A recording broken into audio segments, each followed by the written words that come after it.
My school counselor thought I was lying about abuse, so I ended up in foster care. The moment I knew my life was over wasn't when my father's belt broke skin for the 100th time. It wasn't when I showed Mrs. Delacroix the welts on my back and watched her face harden into disbelief. It was 3 weeks later, sitting in the back of a state-issued Chevrolet Impala, watching my childhood home shrink in the rearview mirror, while a woman I'd met 45 minutes earlier explained that I'd be staying with a nice family until things got sorted out.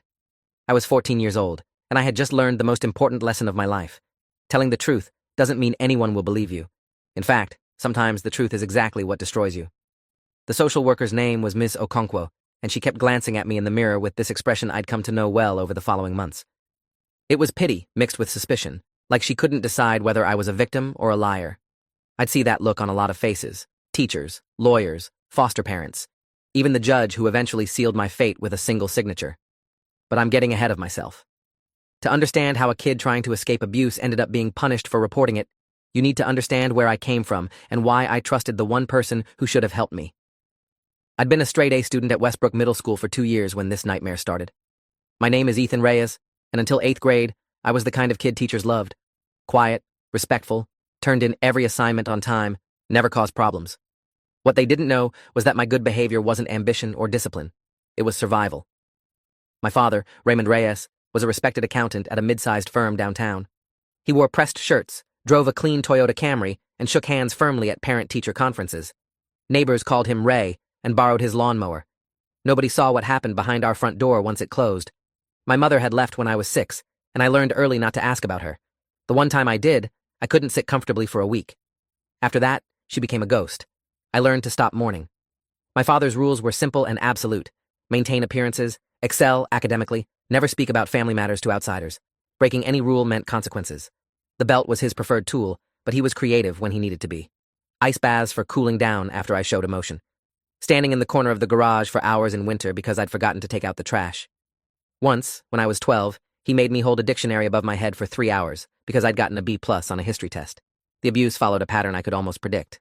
Mondays and Thursdays were the most dangerous because those were the days he reviewed my schoolwork. Weekends were unpredictable, depending on whether he'd been drinking. I learned to read his moods the way meteorologists read weather systems, always watching for signs of the coming storm. I knew that when his jaw tightened a certain way, I needed to disappear. When he started drumming his fingers on the kitchen table, I should already be in my room with the door locked. Not that locks ever stopped him. He had keys to every door in the house, and using them was just another form of control.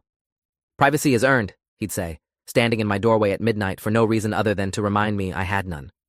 I developed insomnia by age 11. I taught myself to sleep lightly, to wake at the slightest creak of the floorboards. My body learned to survive before my mind understood what survival meant. By 8th grade, I had a collection of scars I'd gotten skilled at hiding. Long sleeves in summer, careful excuses about sports injuries I never actually sustained, a rehearsed laugh when anyone got too close to asking the right questions. Mrs. Delacroix had been the school counselor at Westbrook for 16 years. She had a wall full of certificates and a reputation for being the kind of adult kids could trust.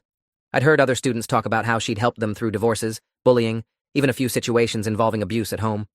Her office had a couch with soft pillows and a bowl of butterscotch candies on her desk. When she looked at you, she really seemed to listen. Or at least, that's what I thought before I became the exception to her compassion.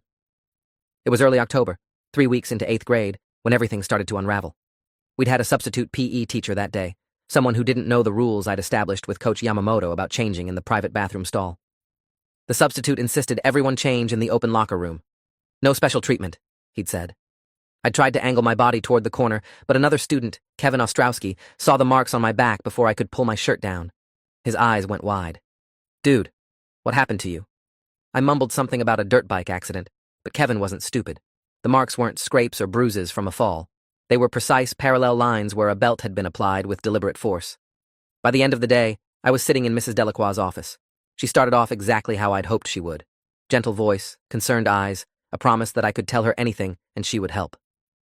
"Ethan, some of your classmates mentioned they saw some concerning marks on your back," she said, pushing the candy bowl toward me like I was a puppy she was trying to coax out from under a porch. "Can you tell me what happened?" I don't know what made me finally talk. Maybe it was exhaustion. Maybe it was the way she seemed so genuinely caring, so different from every other adult who'd looked right through my pain for years. Or maybe I was just tired of carrying the secret alone, tired of protecting a man who had never protected me. So I told her. I told her about the belt, the ice baths, the hours of standing punishment. I told her about the time my father had slammed my hand in a door because I'd accidentally broken a glass. I showed her the small scar on my palm where I'd needed stitches, which he'd explained to the ER doctor as a kitchen accident. I told her everything, and when I was finished, I felt something I hadn't felt in years. Hope. She was taking notes. She was nodding. She was going to help me. Then she asked the question that changed everything. Ethan, is there anyone who can verify what you're telling me? A neighbor? A relative? Anyone who's witnessed this? I felt the hope begin to drain. The problem with my father was his perfection. He never left witnesses. He never hit me where it would show during normal activities. He timed his punishments for when neighbors were at work or asleep. Our house had no security cameras, no nosy relatives dropping by, no evidence except my word against his. When I explained this to Mrs. Delacroix, I watched her expression change. It was subtle, but I caught it. A slight tightening around her eyes, a pursing of her lips, the almost imperceptible shift in her body language that signaled doubt. Well, she said slowly, I'm required to report this. A caseworker from Child Protective Services will need to speak with you and your father. But Ethan, I want you to understand something. She leaned forward, and her voice dropped to something that was supposed to sound confidential, but felt more like a warning. False accusations are very serious. They can destroy families. They can also have consequences for the person making them. I just need you to be absolutely certain that what you're telling me is the complete truth. Something inside me went cold. I was telling the truth. I had shown her the marks on my back. And yet here she was, already questioning me, already laying the groundwork for doubt. The CPS investigation that followed was a masterclass in institutional failure. The caseworker assigned to my case was a man named Douglas Porter, a tired-looking 40-something with a caseload so heavy I later learned he was juggling over 50 active files simultaneously. He arrived at our house on a Thursday evening, gave my father advance notice of his visit, and spent exactly 38 minutes assessing our home. I know the exact time because I watched the clock the entire time, waiting for someone to finally see the truth. But my father was ready. The house was immaculate. My room looked like a catalog photo, complete with books on my shelf and a bedspread I'd never seen before. My father greeted Mr. Porter with a firm handshake and an expression of bewildered concern. I have no idea why Ethan would say these things, he said, his voice trembling with manufactured emotion. I've tried so hard to be a good father since his mother abandoned us. Maybe he's struggling with something at school? Some kind of emotional issue? Mr.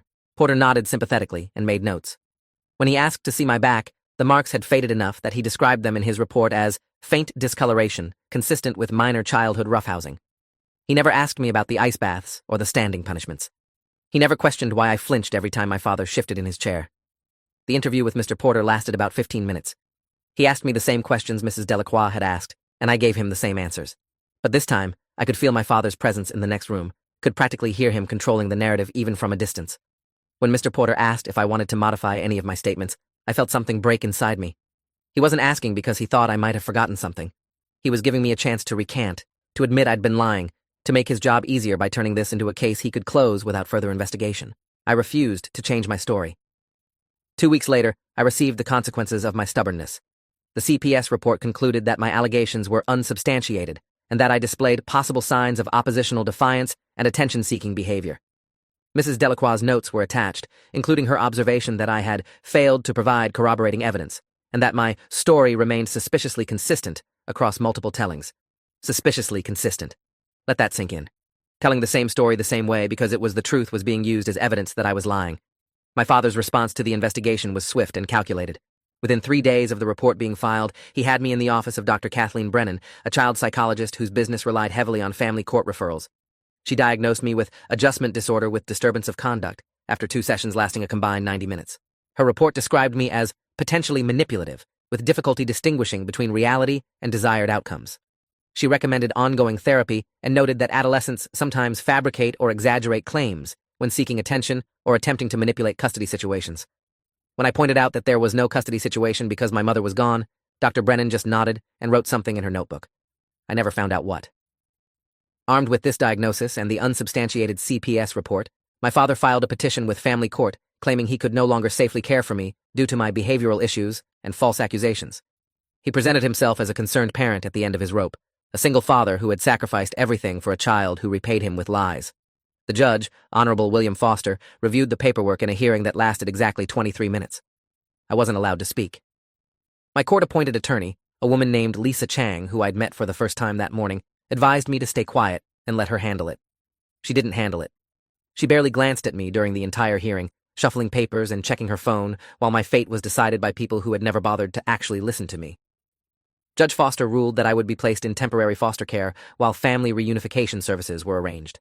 In other words, the system's solution to my report of abuse was to remove me from my home, label me as a problem child, and then plan to send me right back to my abuser once he completed some parenting classes. I remember the exact moment the judge signed the order. It was 3:47 in the afternoon on October 31st. The day was overcast, gray light filtering through the courtroom windows.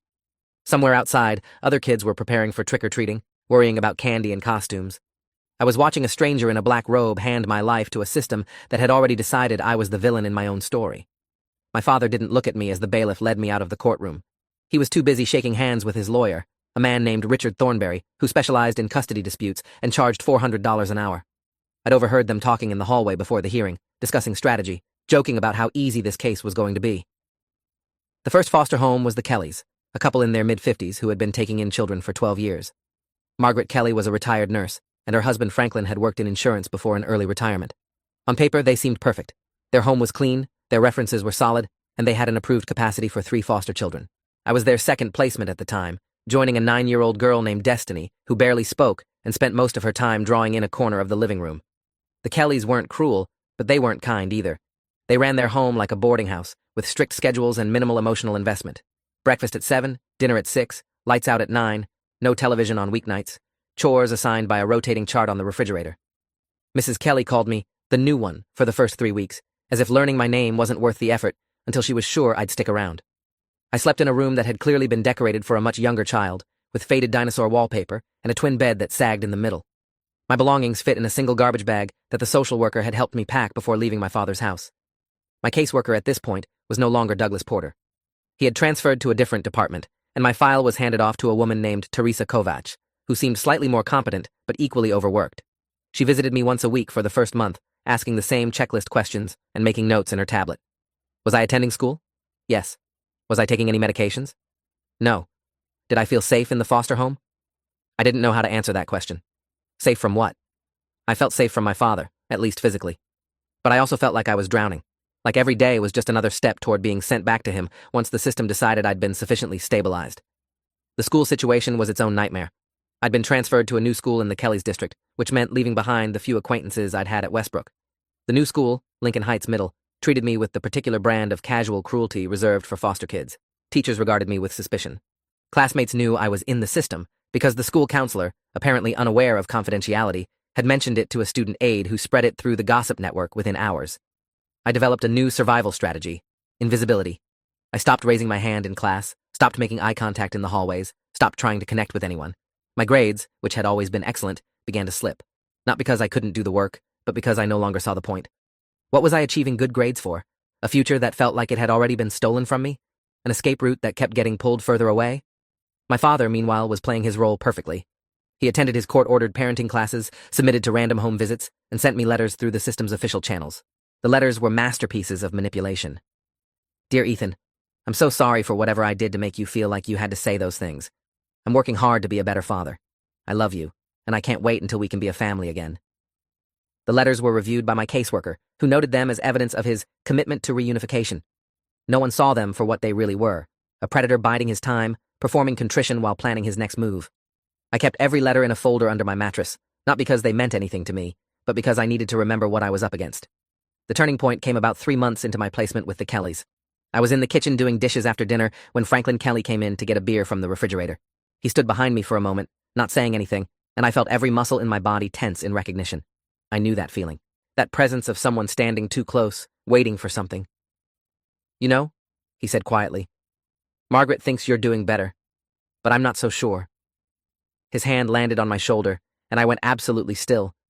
It wasn't a threatening touch, not yet, but it was familiar in a way that made my stomach drop. I knew what was coming. I had learned to recognize the preamble to abuse the way other kids learn to recognize the signs of an approaching storm. You're a good-looking kid, he continued, his voice dropping even lower. Probably too pretty for your own good. That's probably why you made up those stories about your dad. Wanted attention. I didn't move. I barely breathed. This was a test, I told myself. Maybe I was misreading the situation. Maybe he was just being awkward. But when his hand slid from my shoulder down to the small of my back, I knew. I didn't sleep that night. I lay in my sagging bed with the dinosaur wallpaper, staring at the ceiling and trying to figure out what to do. If I reported Franklin Kelly, what would happen? The same thing that happened when I reported my father. No one would believe me. I'd be labeled as a serial accuser, a kid who made up stories about every adult male in his life. Dr. Brennan's diagnosis would be confirmed. I'd be sent somewhere worse, probably a group home for troubled youth, where I'd be warehoused until I aged out of the system. But if I stayed silent, I knew what would happen. Franklin would push further. Men like him always did. They tested boundaries, waited for resistance, and when none came, they took what they wanted. I was 14 years old, alone in a system that had already decided I was a liar, and I was facing the same impossible choice that countless foster kids face every single day: suffer in silence or speak up and be punished for it. The next morning, I made my decision. I packed my garbage bag, waited until the Kellys were both in the kitchen eating breakfast, and walked out the front door. I didn't leave a note. I didn't say goodbye to Destiny, though I felt guilty about leaving her there. I just walked until I couldn't see the house anymore. Running from a foster placement is a serious offense. I knew that. But I also knew that staying in that house was not something I could survive. I walked for about 3 miles before a police cruiser pulled up beside me. The officer who stepped out was a woman named Sergeant Diana Cortez, a 15-year veteran of the force who specialized in youth services. She didn't handcuff me or lecture me or treat me like a criminal. She bought me a breakfast sandwich from a gas station and sat with me in the cruiser while I ate it, not asking questions, just waiting. Finally, she said, "You want to tell me why you're walking down a highway at 7 in the morning with a garbage bag full of clothes?" I told her about Franklin Kelly. I told her about the way he touched me, the things he said. I told her about my father, about Mrs. Delacroix, about the CPS investigation that went nowhere, about the psychologist who labeled me a liar without ever actually listening. Sergeant Cortez took notes. When I finished, she was quiet for a long moment. Then she said something no adult had ever said to me before. "I believe you." Those 3 words hit me harder than my father's belt ever had. I started crying, something I hadn't allowed myself to do in years, and Sergeant Cortez just sat there, letting me fall apart in the passenger seat of her cruiser without trying to fix it or rush me along. Sergeant Cortez drove me to the station, where she made a series of phone calls that would eventually change everything. She contacted my caseworker, Teresa Kovacs, and demanded an emergency placement review. She filed a formal report about Franklin Kelly, including my allegations and her own observations about my demeanor. Most importantly, she connected me with someone who would become the first real advocate I'd ever had, a child welfare attorney named David Okonkwo. David was 34 years old, a former foster kid himself, and he worked for a nonprofit legal organization that specialized in representing children in the foster care system. When he walked into the interview room where I'd been waiting for 4 hours, he didn't shake my hand or introduce himself with a title. He just sat down across from me and said, "I've read your file. You've been failed by every adult who was supposed to help you. That stops today." I didn't know whether to laugh or cry, so I did neither. I just stared at him, waiting for the catch, waiting for him to reveal that he was just like all the others. But David Okonkwo was different. Over the next several weeks, David dismantled my case piece by piece. He obtained the original CPS report and highlighted every procedural violation. The advance notice given to my father before the home visit, the inadequate interview time with me, the failure to photograph my injuries or consult with medical professionals. He subpoenaed Dr. Brennan's records and discovered that she had been sanctioned twice by the state licensing board for questionable diagnoses in custody disputes. He interviewed the substitute PE teacher who had first exposed my injuries and got a sworn statement confirming that the marks on my back were consistent with deliberate physical abuse, not childhood roughhousing. He tracked down a former colleague of my father's who had witnessed him lose his temper at a work event and make threatening comments about discipline at home. Most crucially, David found my mother. Her name was Elena Reyes, and she hadn't abandoned me. She had been forced out by my father, who had threatened to kill her if she ever tried to contact me. She had been living in Arizona for 8 years, working as a hotel manager, attending therapy, and waiting for an opportunity to find me again. When David told me this, I couldn't process it. My entire childhood had been built on the lie that my mother had chosen to leave me, that I was unworthy of her love. That lie had been another form of my father's abuse, and David had just shattered it. While David was building my case, Sergeant Cortez was conducting her own investigation into Franklin Kelly. She discovered that he had a previous complaint filed against him by a former foster child, a complaint that had been dismissed due to insufficient evidence. She interviewed that child, now a 19-year-old woman named Mia Vasquez, who described experiences almost identical to mine: the lingering touches, the inappropriate comments, the gradual escalation that had only stopped when she aged out of the system and escaped. Mia had never reported the abuse because she knew no one would believe her. She was a foster kid with a troubled history, and Franklin Kelly was a respected member of the community. But she agreed to give a statement now, and her testimony corroborated my allegations in ways that couldn't be dismissed as coincidence. The investigation expanded. Sergeant Cortez brought in 2 other detectives, and together they built a case against Franklin Kelly that would eventually result in his arrest for child endangerment and sexual abuse. He was taken into custody on a Thursday morning, exactly 4 months after I had walked out of his house with a garbage bag full of clothes. Mrs. Delacroix was next. David filed a formal complaint with the school district, documenting her failure to properly investigate my abuse allegations and her prejudicial notes that had been used to discredit me in family court. The complaint triggered an internal investigation that revealed a pattern of similar behavior. Other students who had reported abuse and been subtly discouraged or disbelieved, other cases where her notes had been used by accused parents to avoid consequences. The school board placed her on administrative leave pending a full review, and the local newspaper picked up the story. The headline read, "School counselor accused of failing multiple abuse victims. Mrs. Delacroix hired a lawyer and gave a statement claiming she had always followed proper protocols, that she was being unfairly targeted by disgruntled former students." But the evidence spoke louder than her excuses. 6 other families came forward with similar experiences, and the school district eventually settled with them for undisclosed amounts. Mrs. Delacroix resigned rather than face termination. Last I heard, she was working at a private tutoring center in another state, her 16-year career in school counseling reduced to ashes. My father's turn came in the spring. Armed with the evidence David had gathered, the district attorney's office reopened the investigation into my abuse allegations. This time, the investigation was handled by Detective Marcus Webb, a 22-year veteran of the Special Victims Unit who specialized in child abuse cases. Detective Webb conducted a thorough examination of my medical records and found documentation of multiple injuries over the years that my father had explained away as accidents. A broken wrist when I was 9, attributed to falling off my bike. A burn on my arm at 11, blamed on a cooking mishap. A pattern of bruises and abrasions that, when viewed together, painted a picture of systematic physical abuse. Detective Webb also obtained phone records that showed my father had made multiple calls to Dr. Brennan before and after her evaluation of me, calls that violated professional ethics and suggested a coordinated effort to discredit me. Dr. Brennan's license was subsequently suspended pending investigation. But the most damaging evidence came from an unexpected source: my father's girlfriend. Her name was Catherine Monroe, and she had been dating my father for about 6 months at the time of his arrest. Catherine was a schoolteacher, a kind woman who had no idea about my father's history when she started seeing him. She came forward after reading about the investigation in the newspaper, troubled by things she had witnessed but had initially dismissed. She described an evening when my father had drunk too much wine and made comments about how children needed firm discipline to build character. She described finding a box in his closet containing a collection of belts, some with stains that she now suspected were blood.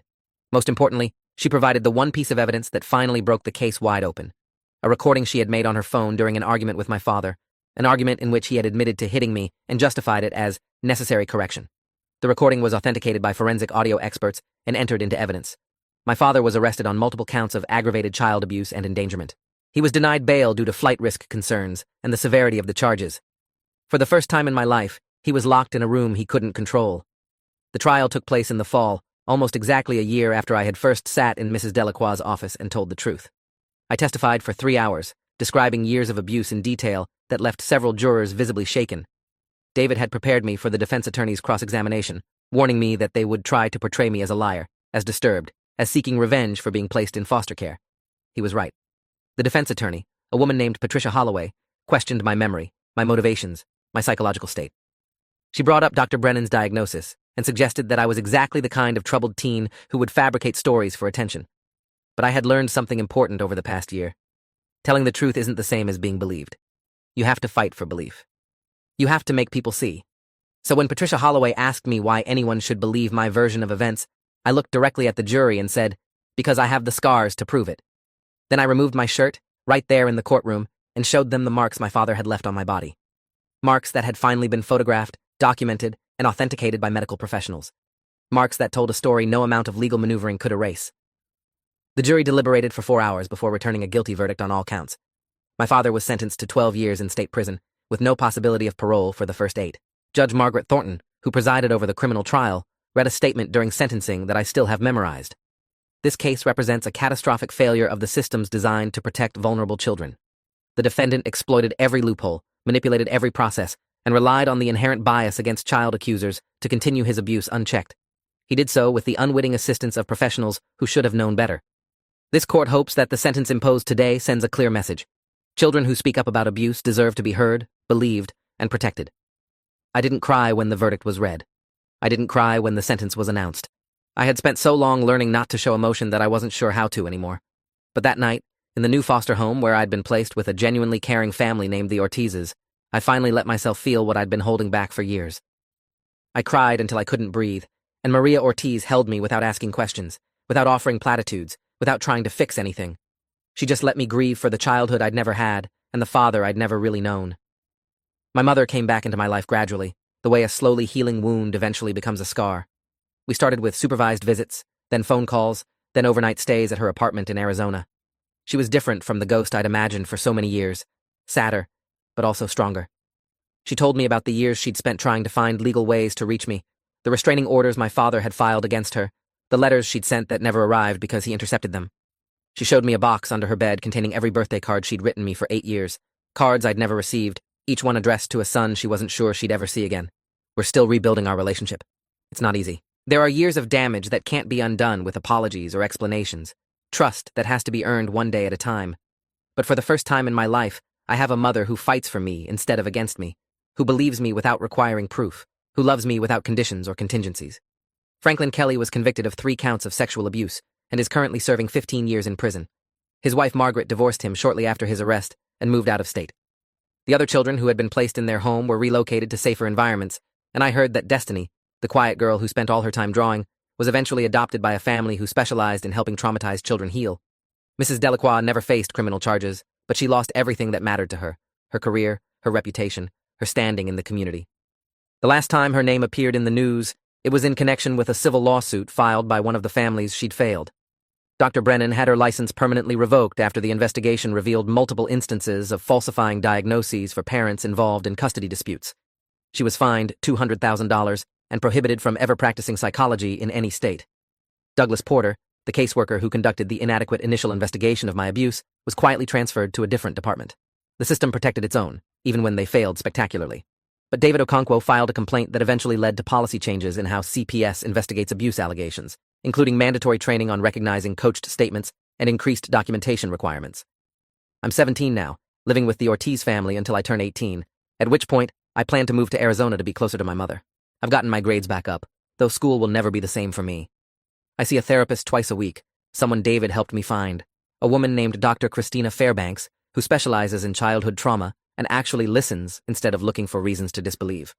I've started volunteering with an organization that provides support to foster children navigating the legal system, helping kids the way David and Sergeant Cortez helped me.